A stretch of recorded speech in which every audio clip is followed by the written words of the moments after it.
I really appreciate the audiences in order to tolerate us for around an hour and joining a live talk with Mr. Fergus Maclaren, the President of International Council on Monuments and Sites, ICOMOS, and also the CEO and founder of Macduff Consulting Institutions. I really appreciate all of you to be with us. I myself really enjoyed the talk with him, with his fruitful comments that he has provided us. Also, it was really important to go into different topics and cover different issues, not only through public sectors, but also on the basis of the private sectors, tourism, tour operators, travel agents, tour guides, and other sections that we try to cover. So I just want to invite Fergus, because I think that he has joined a live talk now. Fergus, we're to have you back in our live talk to go on the questions, and after that we will go. Yeah, thank you, Fergus. I just want to tell you that there are two questions left by me, Fergus, but sure. After that I'm gonna have the audience's questions here. There were some questions arising by the audiences which focused on intangible parts, but I will keep them. I will keep them, and I will go back to those questions from audiences after these two key questions that we have shared with each other. Let me turn off the comments, and now I will go to the questions. Sure. How could formerly over-touristed World Heritage Sites deal with post-COVID return of visitors? Sometimes we talk about destinations like Italy, France, or Spain, who are the over-visited countries. Sometimes we talk about World Heritage Sites. For example, Iran is not an over-touristed destination, but a site like Persepolis or Pasargadi is an over-touristed heritage site. But I just want to keep it in two sites and provide me with the answer to these two different categories. How could formerly over-touristed World Heritage Sites deal with post-COVID return of visitors? Thank you. Sure. Let me have my glass of water. Here, I'll have my coffee, so cheers. Yeah, cheers. So, there's two examples I can think of, and then I can relate it back to Persepolis and the other site you mentioned. There is a site that I've been to in China called Mahuangshan. Have you ever seen the movie Avatar? Of course, 2011. Yep. So Mahuangshan served as a background for Avatar. Wow. It was the geographical background for it, and there are a few other sites that are like it, like in Guilin, but Mount Huangshan was one of the actual bases that Steven Spielberg used as a background. It's a very unique cultural and natural site, but it also has a lot of spiritual meaning for Chinese people. And so, as you can imagine, during the time of over the past 6 weeks, there have been lockdowns in various communities for people traveling in China. About 10 days ago, 2 weeks ago, there was a national holiday, and so with various restrictions in place, masks, etc., the site became overwhelmed with people yet again. And it was one of the first examples of people wanting to get out and experience these sites. So there is a wariness in the sense that the Chinese are very eager to open up these sites, but they're trying to put a number of measures in place to reduce the potential of contamination, or reduce the possibility of people falling ill or, being in contact with one another. But that being said, the site, which is often being over-touristed, particularly during big holidays, and there's another big holiday coming up over the May 1st long weekend, they're very wary now in terms of how they monitor and how they try and encourage distancing where they can at these sites. The flip side of that is a place like Venice, where, again, it's one of those destinations that has, it's very iconic. It's the architecture is lovely there.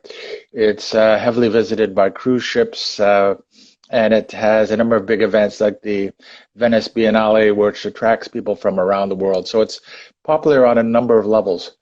The important thing to realize is that this is a destination that has also suffered in other ways, in the sense of you think of what's happened in the lagoons and the floodwaters, and how businesses and livelihoods have also been impacted within that past year by the images that we saw online of the Piazza San Marco and other places that were overwhelmed by the floodwaters.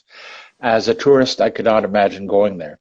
And now, of course, Italy has been in the press as being one of those places that has been heavily impacted by COVID. And the Tuscany is just south of Lombardy, so where the main incidents of COVID occurred. So again, there's all sorts of issues now where it was flooding, natural disaster. Now they're dealing with the effects of working through COVID. So in a place like Venice, it's going to be interesting to see what happens there, because the infrastructure is there, the accommodations are there. Cruise ships are very eager to come back because they need to sort of improve their revenues after being hit over the past 5-6 weeks. And, it's going to be interesting to see what the Venetians decide is the best way to manage visitors, because they've seen the air quality improve, they've seen clearer water, they've seen less stress on local communities. And so as a destination coming back, they can't necessarily do what the Chinese did in Huangshan or in other important cultural and natural heritage destinations. But possibly this is a chance to rethink in terms of, what does visitation mean now? And how can we ensure that we maintain the site's OUV, we maintain those elements that are really important, and also make it more resilient. And resilient not only from an economic standpoint, but of course an environmental and social and cultural standpoints as well, because floodwaters are still going to be causing problems and over time. And so they really need to have sort of a rethinking of what that means in an over-touristed destination like that.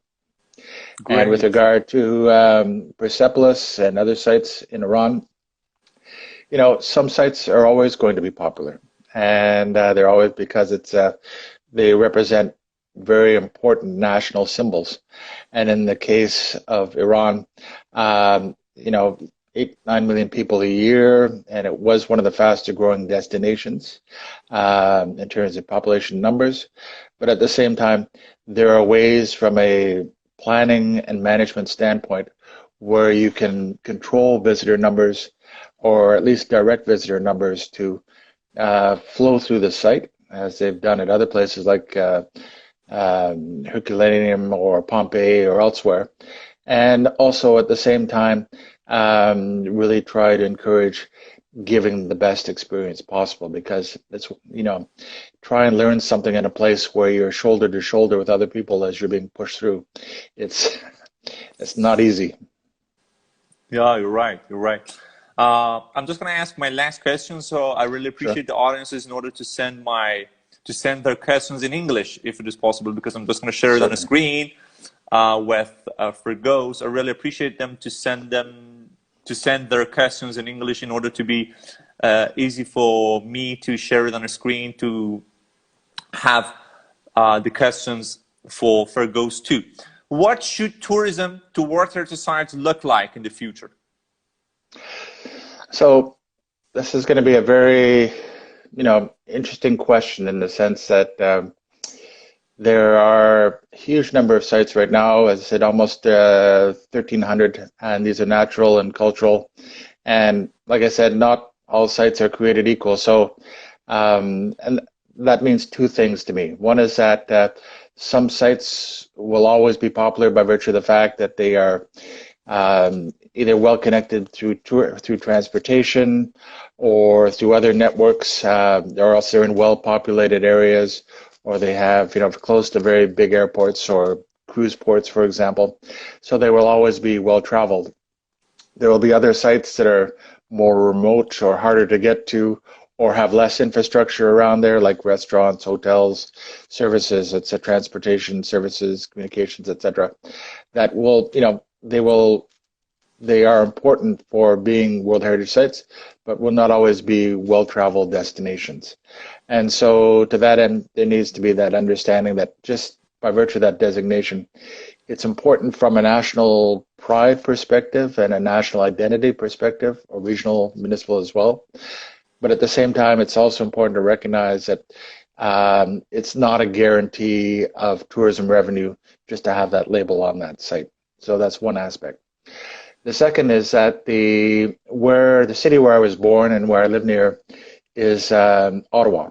And Ottawa, as you mentioned at the beginning, Ottawa has something that's called the Rideau Canal. We are the exit point of it, and it's an interesting piece of infrastructure in that it was nominated in 2007, and it's a piece of infrastructure that is 204 kilometers long, and it is was nominated in part because of the fact that it retains the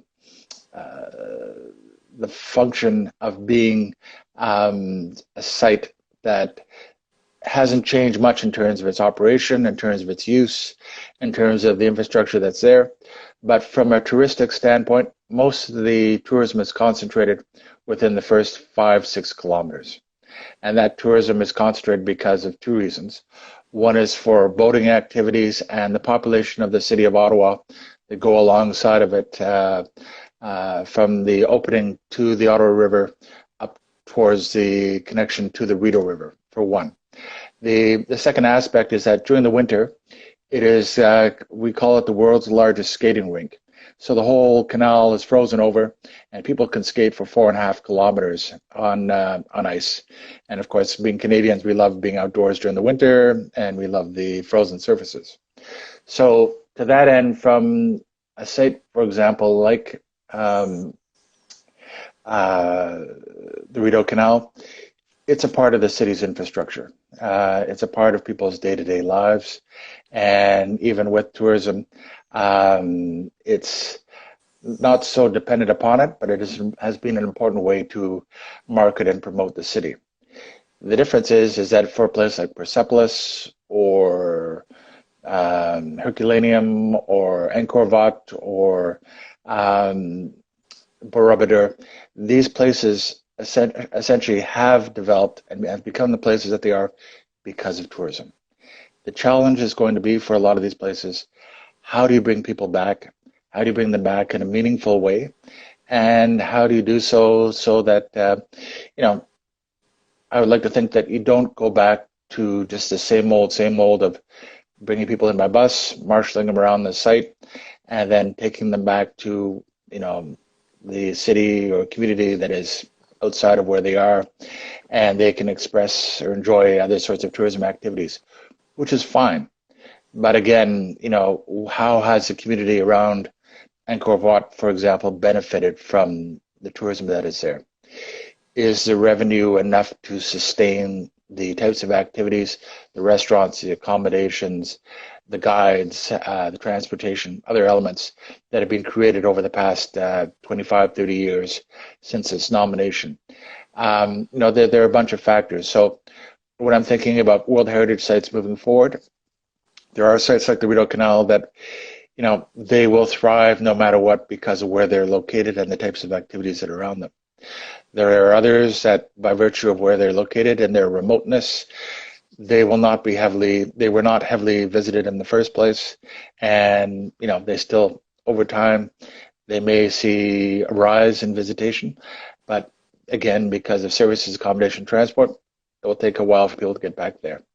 For other sites that really depend upon tourism, you're going to have to become more creative. You're going to have to be able to create more experiences, create ways that are more meaningful to the people who visit, but also meaningful to the people who live there, because of the sense that, what are the opportunities you're creating for them to participate in the promotion of the site, from the jobs that can be created there, from the services that can be provided, and, the infrastructure that you're creating, like roads, like public transit, like national, like protected areas, like municipal parks, etc.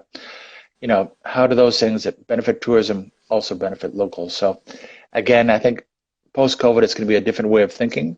The sites will still be iconic. World Heritage is still a popular draw, but I think there really needs to be a more sort of equitable approach moving forward in terms of what these sites can do and how they can support tourism, but also local communities and economies. Thank you. Thank you. Thank you, Fergus. Very, very thriving speech. I just want to ask one of the questions we started rising here. The question was talking about the Lench and Comanche. About the Lench, it's a very, very special kind of small boat which are built in south part of Iran in Persian Gulf, and it is registered as an intangible cultural heritage in UNESCO World Heritage Site. The question is about Lench and Comanche, and they're asking that, is it possible to promote this single facts or this single intangible cultural heritages in order to attract tourists in our destination? Yes, and in fact, one of the things that thanks you for that question, by the way. One of the things that I didn't mention to you was that I was actually involved in a project in Iran, or I actually am right now, and this would be probably of interest to you also. You mentioned something, what are the sort of points of connection? And so I can say two things. One is that this project is being initiated was that in your part, project in Gresh? So it's in Keshem Island. Yeah, because the person who you work with sent me a message in the morning that he said that he used to work with you in Gresh Mjio Parks Island. So that's good. I'm glad. So that Maziar sent that. I'm glad he did. He's good at giving me a reminder. So I think that what's really important is that so from an intangible cultural standpoint, Keshem Island is the one global geopark that's in Iran, and of course there are two other national geoparks as well. But Keshem is the one that is international, part of the global geoparks network that is run under UNESCO as part of its sort of World Heritage type framework. And one of the things that they are doing is the revitalizing of ancient heritage of a wooden sailing boat known as a jahaz, I guess is the proper name in Persian, or we know it also as dhows that you see in other parts of the Indian Ocean, for example. And so to that end, it's a really important way to show from a number of levels. Like a jahaz, for example, it was in part of the way that you had the maritime Silk Route, if you will.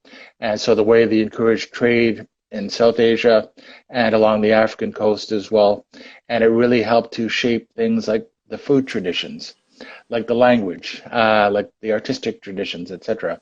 And in fact, when you think of Iran and where its geographic location is, it has very much, over its 4,000 years, been shaped by its interactions with other parts of the world. And in the case of the wooden boat, the jahaz that this project would involve it's called the Sandbad, which I will be promoting the proposal in a few weeks' time on my social media. It's a really important representation of something that has really shaped the culture and the traditions and the navigation and other elements related to Iran. And I think this is why it's really important to celebrate these kinds of things. And in the case of Lavash, in the case of Katira, and the Kavash, sorry, I've got to get the proper name. In terms of the Comanche, these are intangible cultural heritages that are shared with other countries. So when you go to the UNESCO list, you will see other countries have nominated it all together. It's not just Iran, but maybe Armenia or Tajikistan or Uzbekistan. Other countries have nominated because they share some of the similar traditions. There just might be different ways of making or using that intangible cultural heritage. And, to your question, what you were saying, if you go to a place, you can get Starbucks anywhere in big cities in Europe or in Asia. You can get McDonald's, you can get other sorts of Western places. But to be honest, if I go to Iran, I want to have kebabs. I want to have stews. I want to have lavash. I want to have those things that are really local, taste great, The food is fabulous, by the way. The Iranian, I really enjoy Iranian food, and I think it's really important to recognize that it's authentic and it is of and important to that place. And so when you talk about intangible cultural heritage, you know, part of the experience that you have is the way that the hospitality is provided with that, but also the quality and the unique ingredients that make up the great sort of food and other traditions that you have. Thank you. Thank you very much. I think you have enjoyed so much from lavash, as you've mentioned it in our live talk show. I've received some other questions by the audiences, but most of the questions are asked before, so I'm not going to just re-ask it, you know, from you. Sure. For the last point, I just want to see your final quote, Fergus, and after that, we're just going to say goodbye to you and leaving you free for your enjoyable evening. Sounds good. Sounds good. Yeah, very good. If you have anything else to say, we're willing to hear. If not, I really appreciate you to accept my invitation. Okay. Well, first off, thank you for the kind invitation. And I think that, you know, particularly with regard to World Heritage, again, it's a process where when the program was first initiated back in 1972, after the signing of the Convention of World Heritage for the safeguarding and protection of World Heritage. It wasn't until 2011 that they initiated the program for sustainable tourism at World Heritage sites. So it took almost 40 years to recognize, you know, that tourism was really impacting these sites. And even now, with the nomination of these venues, a tourism plan isn't mandatory. So to that end, when you're looking at the management of sites, it is recognized that sustainability is really important, and you really have to think about what tourism means. But ultimately, you know, whatever you're doing, whether it's promotion, whether it's marketing, whether it's other sort of tourism development around there, it has to really keep in tune with the outstanding universal value and the uniqueness of that place. And this is one of the things moving forward, when there'll be an eagerness to bring tourists back, and there'll be an eagerness to try and generate more revenue, because as we found now, we realize how important tourism is to the global economy. It's going to be important to make sure that you still maintain those qualities and aspects that make those sites unique and important. Thank you so much. Thank you so much, Fergus. We really enjoyed all your comments and advices. That was really, really fruitful to us, and it was flourishing our mind in order to become energetic and enthusiastic for future, especially about our World Heritage sites, as our destination, you know, is a World Heritage destination with 27 registered tangible ones and more than 25 registered intangible ones. And we're really grateful to all those points that you have mentioned to us. I really appreciate you. I really appreciate the audiences who have kept with us for around 1 hour and 30 minutes. I really enjoy you both, the audiences and Your Excellency, Fergus Maclaren. Thank you so much for accepting my invitation, and I really enjoyed that.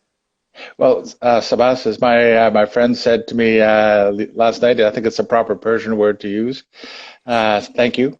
And also, happy International Day for Monuments and Sites, and all those sites in Iran. Yeah, happy the International Day for Monuments and Sites to you and to audiences and to all the tourism activists all around the world. Have a good day. With great pleasure. Yep. Bye-bye. Thank you. Keep well. Stay safe. Yeah, bye-bye. Bye. I do appreciate that all the audiences have kept with us for around an hour and 30 minutes. I really enjoyed your participation into our live talk, with your questions, with your comments, with your laughs. And all of them showed that we're going through a right way to transfer knowledge from Fergus and other international speakers to our audiences. I really enjoy your warm participation. I really enjoy the way that you join us, and it gives us a very huge energy in order to keep going through this live talks, TLT show, in order to provide you with international knowledge and keeping ourselves up to date and ready for post-COVID-19 situation. I really appreciate you all. If there are any comments or if you are any advices here, I'm just going to receive it. If not, I'm just going to say goodbye to all of you with a very, very, very fruitful week, which is upcoming to Iranians by Saturday. And I hope to have a very, very good weekend to all my international interlocutors. Thank you so much. Have a great weekend. Hope you to have a fruitful week, and nice having you here. Yeah, bye-bye.